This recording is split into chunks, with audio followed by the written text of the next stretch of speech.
Hello friends, last class में हमने nutrition पढ़ा था। अब हम पढ़ेंगे mode of nutrition. Mode of nutrition मतलब कि आप कैसे कैसे ऑर्गेनिज्म अपना फूड ऑब्टेन करते हैं। ठीक है, तो हम दो तरीके से ऑब्टेन करते हैं। एक होता है हमारा ऑटोट्रॉफिक, एक होता है हेट्रोट्रॉफिक। अब ऑटोट्रॉफिक समझिए। ऑटो मतलब खुद चलाएगा भाई तुम्हारा भाई। ठीक है, ऑटो मतलब सेल्फ, ट्रॉफिक मतलब न्यूट्रिशन। ठीक है, ऑटोट्रॉफिक में मतलब कि सेल्फ खुद ही वो खाना बना रहे हैं। ठीक है, और वही खाना बना रहे हैं जो ऑर्गेनिज्म खुद का खाना खुद बना रहे हैं। ठीक है, उनको कहते हैं हम ऑटोट्रॉफिक न्यूट्रिशन।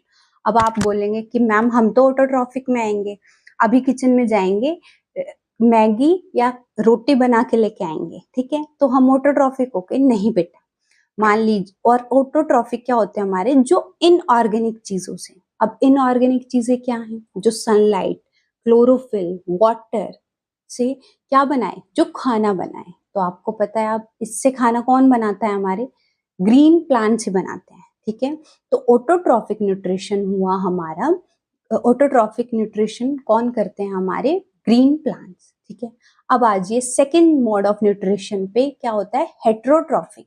हेट्रोट्रॉफिक क्या होता है? हेट्रो मतलब होता है अदर, जो अपने खाने के लिए, जो अपने न्यूट्रिशन के लिए किस पे डिपेंड रह रहे हैं? अदर्स पे, दूसरों पे डिपेंड रह रहे हैं।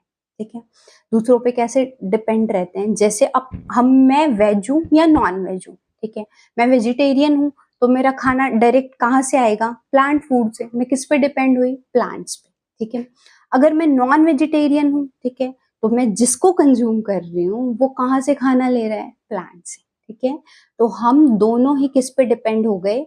हम हो गए, हम में कैसा टाइप ऑफ न्यूट्रिशन हुआ? Heterotrophic type of nutrition. ठीक है, अब हमने हेट्रोट्रॉफिक टाइप ऑफ न्यूट्रिशन को तीन पार्ट्स में फिर से डिवाइड किया। ठीक है, अभी तीन पार्ट्स में ही पढ़ना है आपको 10th क्लास में। ठीक है, पहला आया हमारा सेफ्रोट्रॉफिक न्यूट्रिशन। अब सेफ्रो मतलब क्या होता है हमारा? रोटन, मतलब जो सड़ गई हैं चीजें। ठीक है, ट्रॉफिक मतलब न्यूट्रिशन, जो सड़ी चीजों से अपना न्यूट्रिशन ले रहे हैं। अब आप बोलोगे मैम कौन सड़ी गली चीजें खाते हैं? समझिए, मान लीजिए कोई डेड हो गई है चीजें, प्लांट या फिर एनिमल। ठीक है, तो आपने देखा होगा कि वहां पे कुछ बैक्टीरिया, कुछ फंगई, कुछ चीजें प्रेजेंट होती हैं। ठीक है, वही है हमारे सेफ्रोट्रॉफिक, जो डेड चीजों से अपना न्यूट्रिशन कंज्यूम करते हैं। ठीक है, उसके बाद हमारे सेकेंड पैरासाइटिक। अब पैरासाइटिक को समझने से पहले आप समझिए, सर में जुएं होती हैं स्कूल टाइम में बहुत सारे बच्चों की। ठीक है, तो जो जुएं होती हैं वो हमारे घर आई। ठीक है, वो हमारे सर में रहने आई, तो हम बन गए उनके होस्ट। ठीक है, इसमें होस्ट होगा, और जुएं हमसे ही न्यूट्रिशन ले रही है भाई, जो मैं खाना खा रही हूँ। ठीक है, उसी को वो खींच रही हैं मेरे सर में रह के। ठीक है, तो मैं बन गई उनकी होस्ट, मैं उनको खाना दे रही हूँ और मेरे को नेगेटिवली इम्पैक्ट भी कर रही हैं। ठीक है, सर में खुजली हो रहा है, मेरा न्यूट्रिशन भी खाए जा रहे हैं। ठीक है, तो ऐसे टाइप को न्यूट्रिशन को बोलते हैं हम पैरासाइटिक मोड ऑफ न्यूट्रिशन। ठीक है, पैरासाइटिक मोड ऑफ न्यूट्रिशन में एक होस्ट होगा। ठीक है, और उसी को नेगेटिवली इम्पैक्ट कर रहा होगा ऑर्गेनिज्म। ठीक है, जैसे मैंने बता दिए जुएं होती हैं। ठीक है, एक आपने पढ़ा होगा अमरबेल। ठीक है, जो प्लांट को ऐसे कवर कर लेते हैं, पूरा येलो कलर का होता है, वो होता है अमरबेल। ठीक है, और वो प्लांट जो उसको ग्रोथ के लिए चाहिए, उसका सारा न्यूट्रिशन खुद कंज्यूम कर रहा होता है। ठीक है, और हमारा लास्ट बच गया, हमारा होता है होलोजोइक न्यूट्रिशन। अब जो होलोजोइक न्यूट्रिशन होता है वो हम जैसे ऑर्गेनिज्म में होता है। ठीक है, हम में होता है, कुछ यूनिसेलुलर में भी होता है, उसको हम डिटेल में पढ़ेंगे। पर होलोजोइक न्यूट्रिशन में हमारी 5 स्टेप होते हैं। ठीक है, पहला स्टेप आया हमारा इंजेक्शन। अब बच्चे इंजेक्शन को याद करते हैं इंजेक्शन से, नहीं, इंजेक्शन अलग है। INGESTION, injection. ठीक है, इंजेक्शन में क्या करते हैं? अगर मैंने फूड उठा के अपने माउथ में रखा तो इसको मैं बोलूंगी कि इंजेक्शन प्रोसेस हो गया। ठीक है, अब सेकेंड स्टेप होता है मेरा डाइजेशन, कि जो फूड मैंने रखा था वो हमारा डाइजेस्ट हो गया। ठीक है, थर्ड स्टेप होता है हमारा एब्जॉर्प्शन। एब्जॉर्प्शन में क्या होगा?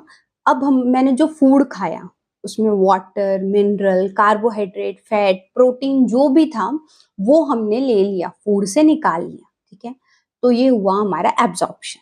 उसका नेक्स्ट स्टेप फोर्थ स्टेप बना आपका एसिमिलेशन। अब एसिमिलेशन क्या होता है, जो फूड आपने, जिस फूड से आपने कंज्यूम कर चुके, आप फैट, प्रोटीन, विटामिन, ठीक है, अब हमारी बॉडी डिसाइड करेगी कि उस फूड में से जो हमने कंज्यूम किया है वो मेरे को कहाँ कहाँ बेचना है, ठीक है। मान लीजिए अब आपका ग्रोइंग फेज चल रहा है, आपकी ग्रोथ में यूज होगा वो, अगर हम बीमार हैं तो हमारी रिकवरी में यूज होगा, ठीक है। तो ऐसा होता है। अब हमारा फिफ्थ स्टेप, लास्ट स्टेप बच गया हमारा इजेशन। अब इजेशन क्या होता है, जो आपकी फूड, जो आपने फूड खाया, ठीक है, उसका जो अनडाइजेस्टेड पार्ट बच गया वो बॉडी से रिमूव होने के प्रोसेस को कहते हैं हम इजेशन, ठीक है। आई होप आज का लेक्चर आपको बहुत अच्छे से समझ आया होगा।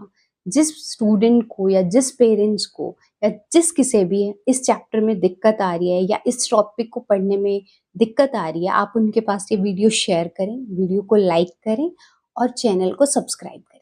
Thank you all.